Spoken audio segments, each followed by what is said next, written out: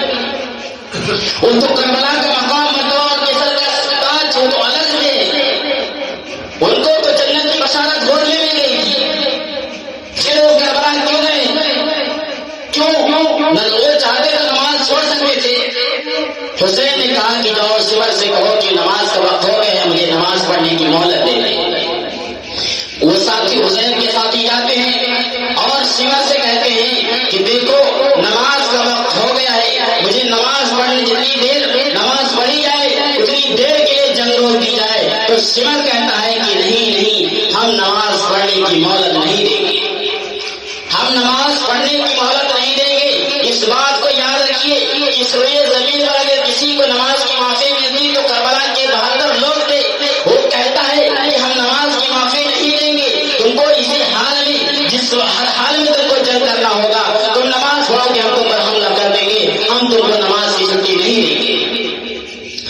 تو واپس آتے ہیں، حضرت حسین سے کہتے ہیں کہ سمر کہتا ہے کہ ہم نماز پڑھنے کی مہلت نہیں دیں گے۔ آپ کیا سوچ رہے ہیں؟ ہم جیسے آپ لوگ ہوتے جو ذرا سا سر درد ہونے کے بہانے سے ہم مسجد کے راہیں چھوڑ دیتے ہیں، دکان پر بیٹھے ہوئے مسجد کو ہم نماز چھوڑ دیتے ہیں، راستے میں ہوتے ہیں نماز چھوڑ دیتے ہیں، کھیت کھلیان میں کام کر رہے ہوتے ہیں نماز چھوڑ دیتے ہیں، لیکن جس کے سامنے جنگ کا میدان جنگ کا نقشہ ہو، جس کے سامنے موت کھڑی ہو، وہ کہتا ہے کہ ہم نماز تو ہر حال میں پڑھیں گے۔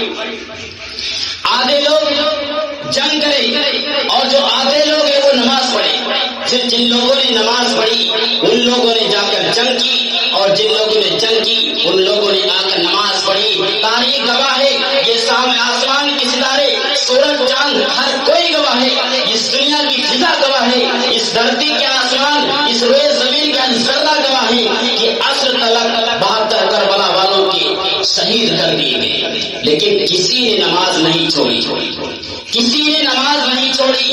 جو نماز نہیں پڑھتا ہے اس کا دعویٰ جھوٹا ہے، وہ منافق ہے کہ ہم حسین سے محبت کرنے والے ہیں۔ کل کیا قیامت کے دن منہ دکھاؤ گے حسین کو کہ تم میرے نام پر یہ تماشا کر رہے تھے؟ جو ہمارا مقصد تھا، ہم نے سجدے کی حالت میں گردنیں کٹا دی، اپنے نبی کے، اپنے نانا کے دین کو نہیں چھوڑا، اور تم میرے نام پر ایسا کام کرتے رہے، لیکن تم نے جو میرے نمازیں نہیں چھوڑی، تم اس نماز سے دور نہیں ہو۔ قرۃ عین فی الصلاۃ، کہ اللہ کے نبی صلی اللہ علیہ وسلم نے کہا کہ نماز میری آنکھوں کی ٹھنڈک ہے، نماز میری آنکھوں کی ٹھنڈک ہے۔ ہر مرحلہ، ہر نیک عمل، ہر خیر خواہ کام، سب دار و مدار نماز پر ہے۔ اگر آپ کی نماز درست نہیں، آپ نماز نہیں پڑھتے تو آپ کے سارے اعمال ایک کورے کاغذ کے برابر بھی رہے۔ روز محشر کی گاہ گداز بول، اولین کوشش نماز بول کہ میدان محشر میں اگر سب سے پہلے کسی چیز کے بارے میں پوچھا جائے گا تو نماز کے بارے میں پوچھا جائے گا۔ ابھی ہم دیکھیں کہ کربلا کتنے لوگ جائیں گے، عصر سے لے کر مغرب، عشاء، فجر، ہر نماز سے کوئی تعلق نہیں، نماز سے ہمارا کوئی تعلق نہیں۔ نوجوان جس کے سر پہ پٹی بندھی ہوئی ہے، جس پر لکھا ہوا یا حسین یا رسول اللہ، وہ نوجوان کھڑا ہو کر پیشاب کرتا ہے، اس کے منہ کے اندر گٹکا، تمباکو، اور اس کے منہ سے نکلتا ہے یا حسین۔ بتاؤ لیکن تم کس کو دھوکہ دے رہے ہو؟ حضرت حسین کو دھوکہ دے رہے ہو یا اس کے نانا کو دھوکہ دے رہے ہو یا اللہ تعالیٰ کو دھوکہ دے رہے ہو؟ کون تم سے واقف نہیں کہ اللہ تعالیٰ تمہارے دلوں کے بھائی کو نہیں جانتا؟ انہ علیم بذات الصدور، وہ جانتا ہے کہ تمہارے دل کے اندر کیا مکاری چل رہی ہے۔ صرف زبان سے نہیں ہوتا، اگر زبان سے ہوتا تو حضور صلی اللہ علیہ وسلم پہ جاتا۔ ابو لہب کے بارے میں قرآن کے اندر یہ بتاتا کہ تبت یدا ابی لہب وتب، کہ جس نے حضرت حضور صلی اللہ علیہ وسلم کی پیدائش پر اس کی باندھی نے اس کو یہ حکم دیا کہ اے ابو لہب، تمہارے بیٹے تمہارے گھر میں بھتیجا آیا ہے، تو اس ابو لہب نے کہا کہ اے میرے مجمع میں بیٹھنے والے سنو، ہم یہ چاند تاروں کو، ستاروں کو، خدا کو اور تم کو گواہ بناتا ہوں کہ اس نے مجھے آ کر میرے بھتیجے کی خوشخبری دی ہے، لے جاؤ میں اس کو آزاد کرتا ہوں، اے باندھی، اے غلام، تو آزاد ہے، تو جہاں چاہے چلا جائے، ہم تجھ سے کوئی ڈر نہیں، آج سے تو آزاد ہے۔ پھر قرآن نے کیوں کہا کہ ابو لہب تیرا ناس، جس کے نکاح پر ابو لہب کو خوشیاں ہوئی تھی، جس نبی کے پیدا ہونے پر ابو لہب نے خوشیاں منایا تھا، پھر اس ابو لہب کے بارے میں قرآن نے یہ کیوں کہا کہ ابو لہب تیرا ناس، تیرے دونوں ہاتھ سن ہو جائیں، کیونکہ اس نے نبی کے نام پر خوشی تو منائی تھی لیکن نبی کے راستے کو اختیار نہیں کیا۔ ہم کو مر کے جانا ہے، کل اگر حضرت حسین نے ہم سے یہ پوچھ لیا کہ ہم نے تو اس کا درس بھی نہیں لیا تھا، یہ تو تم کر کے آئے ہو، ہم نے تم کو اس کا حکم بھی تو نہیں دیا تھا، جو اصل چیز تھی اس سے تم دور رہے۔ ہر وہ گناہ ہوتے ہی کہ حضرت زینب نے جوان بھائی کی لاش کے آگے اپنے سر سے دوپٹہ نہیں اتارا۔ یہ کربلا کے اندر جانے والی کون سی عورتیں ہیں جن کے سروں میں دوپٹہ نہیں ہوتا؟ جن کے سروں میں دوپٹہ نہیں ہوتا، یہ کون سے خمبے تم ڈوبے ہو؟ کیا زیادہ ہم تمہارے بنایا ہے؟ ہم نے سمجھا ہی نہیں کہ محرم کا مہینہ کیسا ہے، 10ویں تاریخ کا دن کیسا ہے، اس کے اندر کیا ہوا تھا، ہم تو یہ جانتے ہیں لیکن جو ظلم اور ستم کے پہاڑ توڑے گئے تھے، ہم اس راستے سے دور چلے گئے۔ بے پردہ عورتیں جو یہ بازاروں میں، یہ کربلا میں، چاہے 9 کی 10 تاریخ ہو، آپ ہماری بات کی غور سے سنیے گا، ہم یہ نہیں کہتے کہ آپ یہ کام کریں، یہ نہ کریں، یہ غلط یہ ہے، لیکن جو حسین کا درس تھا آپ اس کے نقش قدم پر کیوں نہیں چلتے؟ حضرت حسین کو جو شہید کیا گیا تھا وہ صدمے کی حالت میں شہید کیا گیا تھا، لیکن حضرت حسین نے نماز نہیں چھوڑا۔ وقت کافی ہو گیا ہے، اس لیے میں اپنی بات ختم کرتا ہوں۔